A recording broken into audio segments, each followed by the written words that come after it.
After running my YouTube channel for about 3 years, I realized something, like negative topics and especially extreme wording tend to perform better. For example, on my own channel, I have a video titled Why Japan Chose No Marriage, No Children. That title is intentionally a little strong. If I wanted to reduce misunderstanding as much as possible, a more accurate title would be something like Why Japan's birth rate keeps dropping.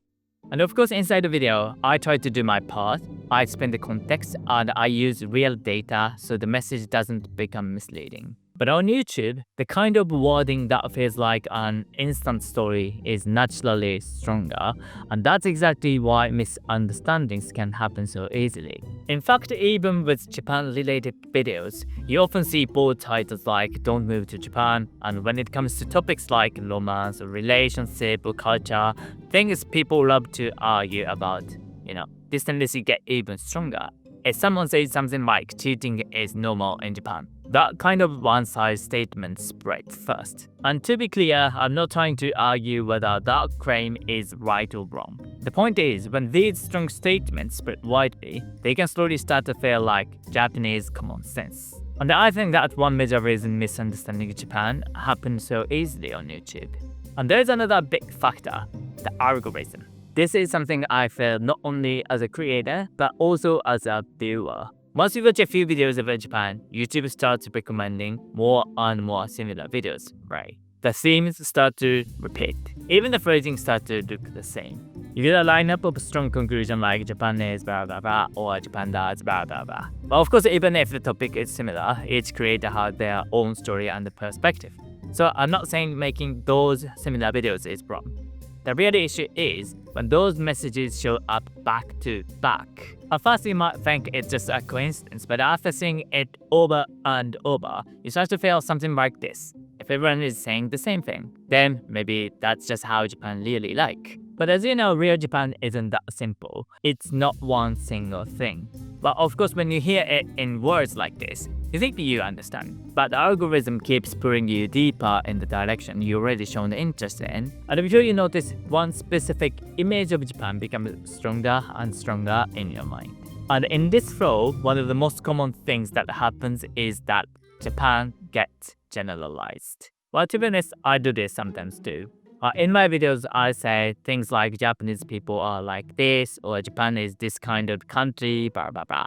But obviously, Japan has over 100 million people. There is a Tokyo, there is a rural Japan, different generation, different social positions, different lifestyles. Even when the same thing happens, it's completely normal for people to interpret it differently. So why does YouTube end up full of phrases like Japanese people are? Well, the reason is simple. Generalizing is easier to understand.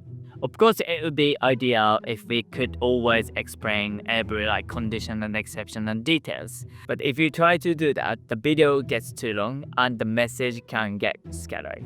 So on YouTube, creators, of course including me, often have to start with a rough summary version of the idea. So I will give you my example. In one of my videos titled Why Japan Doesn't Use Central Heating Like Everyone Else, I talked about how central heating isn't common in Japan. As a general statement, that's mostly true. But if we are being strict, there are exceptions, of course. For instance, in Hokkaido, the north part of Japan, because of the climate and housing condition, the adoption rate of central heating is often said to be around 70 to 80%. And yes, I do mention that in the video, but this is exactly the difficulty of using one word, Japan, to cover everything. So if you ever hear me say Japanese or Japanese people are in a video, I want you to mentally add this line. In some places and the situations, it can look that way, but it's not true everywhere in Japan. YouTube is an amazing gateway, but when generalization goes too far, Japan can start to feel like a simple, easy-to-love character. And that's another reason misunderstandings happen so easily. I think this is kind of similar, but this is one of the hardest parts as a creator. The way you phrase something can completely change how people interpret it. Because Japan can look totally different depending on perspective, even on the exact same topic. But you see this on YouTube all the time. Some videos say Japanese people are cold, while others say Japanese people are very kind. And it's not always that one side is lying. But most of the time, they are just seeing Japan from different positions. Where Japanese people may see something as normal, while foreigners find it strange. On the other hand, when a foreigner feels someone is being cold, a Japanese person might interpret the same moment as they are just respecting personal spaces.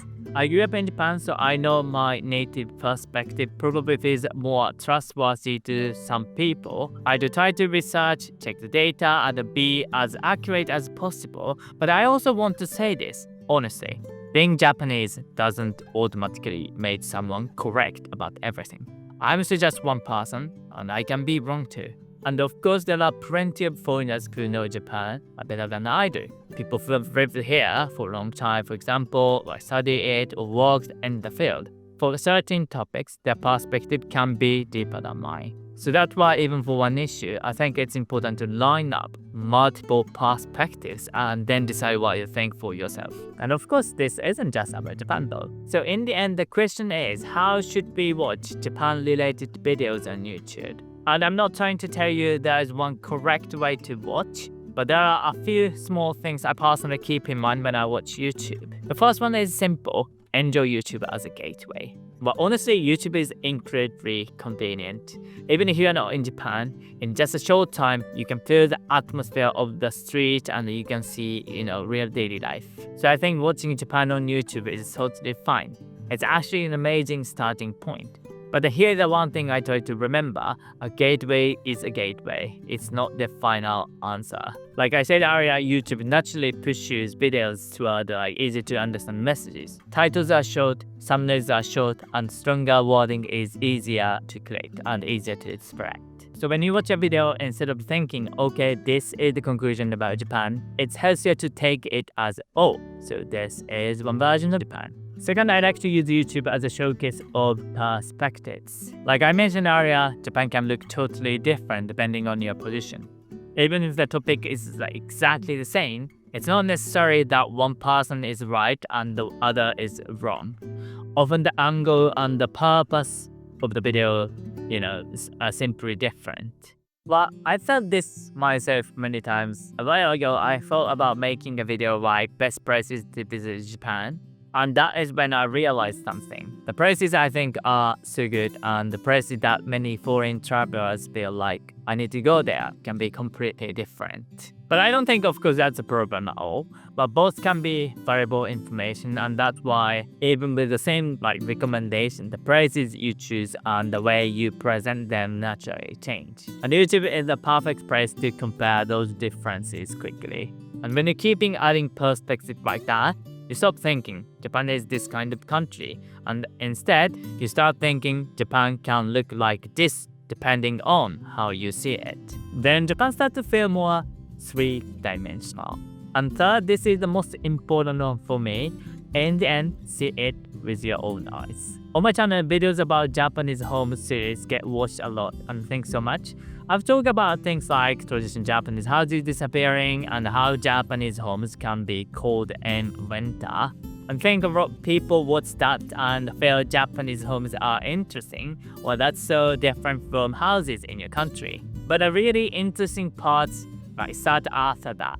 If you ever have a chance to come to Japan, I honestly want you to try staying in a Japanese-style home or traditional Japanese inn at least once. That said, the kind of old traditional home I'm talking about isn't always easy to stay in. And even when you can, many places are renovated for travelers. Better insulation, more comfort, and they can actually be pretty warm. So some people might think, wait now, the cold house you talked about feels totally different. But that's actually the point. What I said can be true, and what you felt can also be true.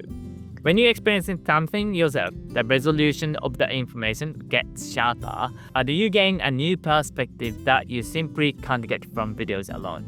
Again, YouTube is an amazing gateway, but in the end, seeing it, staying there, feeling it, and checking it for yourself, that's the best way to get closer to a more real Japan. So today I talked about this with a slightly strong title, why you should stop learning about Japan on YouTube. If you've ever visited Japan after watching YouTube and thought, wait, this is different from what I expected, I'd love to hear about it in the comment box below. And if you want to know Japan more deeply, check out this video where I talk about things that aren't discussed as often. Also, thanks so much. The only reason I'm able to keep making videos like this is because you are here watching and supporting the channel. Right, so thanks so much again and have a great time watching YouTube. Bye.